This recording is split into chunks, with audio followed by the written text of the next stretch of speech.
Morning friends, रविकास academy में आपका स्वागत है। तो चलिए आज फिर मैथमेटिक्स का मैं एक क्वेश्चन लेकर आया हूं और ये क्वेश्चन क्या है देखिए। क्वेश्चन है किस मूलधन पर 10% की दर पर 3 वर्ष के चक्रवृद्धि ब्याज और साधारण ब्याज का अंतर 620 है। तो जैसा कि आप हमारा पहले का 2 वीडियो देखे होंगे तो उसमें ये था कि टाइम आपका था 2 ईयर, 2 वर्ष का। जब उस टाइम में बताया था कि अगर जो 2 वर्ष आपके पास रहे तब आपको इस फार्मूला से निकालना होगा, D is equal to P into r upon 100 का होल स्क्वायर। मैं उस दिन आपको बोल रखा था कि ये जो फार्मूला है ओनली आपका जब टाइम आपका 2 ईयर हो तभी अप्लाई हो सकता है। मोर देन 2 ईयर ये आ जाए तो ये फार्मूला आपका काम नहीं करेगा। मैं आपका फर्स्ट क्लास में बोल चुका हूँ, ठीक है।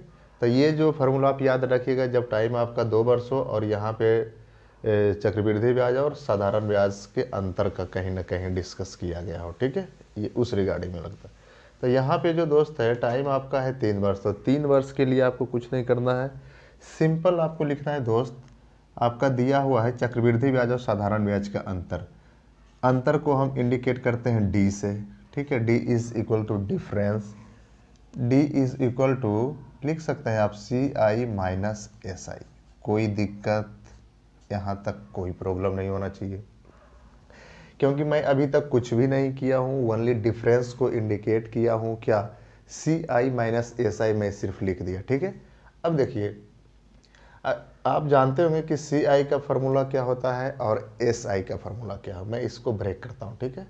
देखिए CI का फार्मूला आप जानते हैं दोस्त, ये होता है P इंटू 1 अपॉन R बटे 100 पावर n माइनस 1, जहाँ P आपका प्रिंसिपल है, R आपका रेट है और n जो है आपका टाइम है, ओके।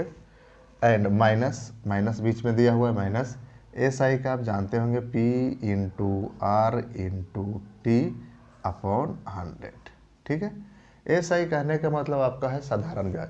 साधारण ब्याज कहने का मतलब आप जानते होंगे, इसका जो फार्मूला था मूलधन गुणे समय गुणे दर बटे 100, यही चीज़ें लिखा हुआ, ठीक है। चलिए अब देखिए ये चीज़ आपका तैयार हो गया। अब कुछ नहीं करना है दोस्त, इसमें और एक्स्ट्रा कुछ भी माइंड लगाने की ज़रूरत नहीं है। डायरेक्ट आप इसमें टोटल वैल्यू जो आपका गिवन है पुट कर दीजिए, ये आंसर आप गेट आउट कर लीजिएगा, ठीक है। तो देखिए डी आपका दे रखा है ब्रदर 620, तो मैं लिख ले रहा हूँ D is equal to 620, okay.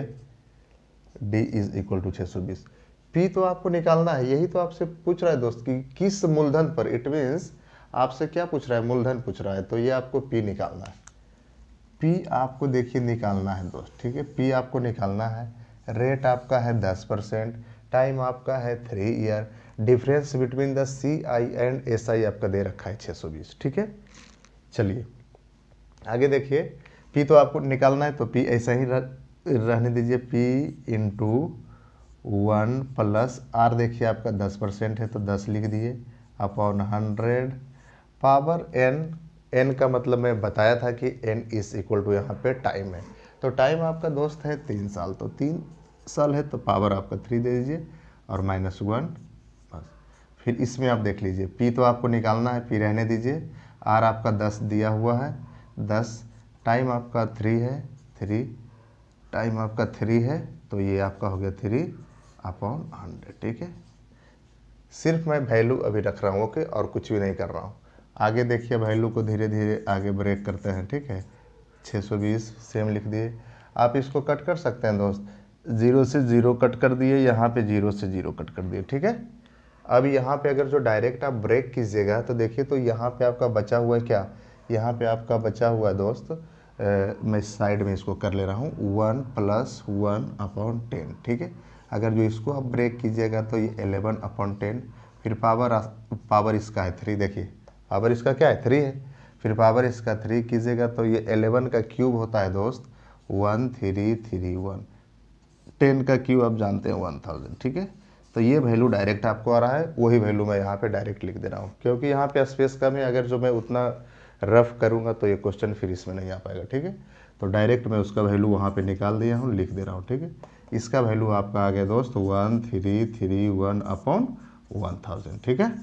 और ये माइनस है तो -1 ऐसा ही रहने देते हैं। फिर आपका यहाँ पे बच गया ओनली p, क्योंकि 0 से 0 तो कट गया, और बच गया 3 और नीचे 10। ठीक है, यहाँ तक कोई दिक्कत नहीं। अब देखिए दोस्त, यहाँ पे फिर आपका क्या बचा है, 620 is equal to p into, अगर जो इसको आप डायरेक्ट सिंप्लीफाई कीजिएगा तो 1331 में, और ये 1000 आपका ऊपर जाएगा। तो अगर जो 1331 में से 1000 आप माइनस कीजिएगा दोस्त, तो डायरेक्ट आपको बचेगा 331/1000। ठीक है, आई होप कि यहाँ तक कोई दिक्कत नहीं होना चाहिए। ठीक है, चलिए नेक्स्ट देखिए।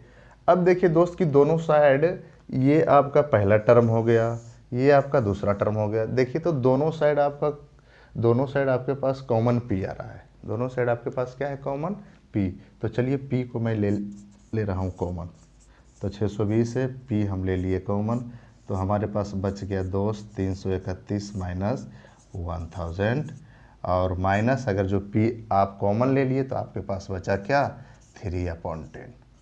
आई होप यहाँ तक कोई दिक्कत नहीं। ठीक है, अब देखिए आगे मैं सोल्व कर रहा हूँ। यहाँ पे 620 हो गया, और p इंटू, अगर जो आप इसको सोल्व कीजिएगा तो देखिएगा एलसीएम आपके पास आएगा 1000 को 1000 से डिवाइड कीजिएगा तो बचेगा 1, फिर 1 को आप 331 से मल्टीप्लाई कीजिएगा तो 331।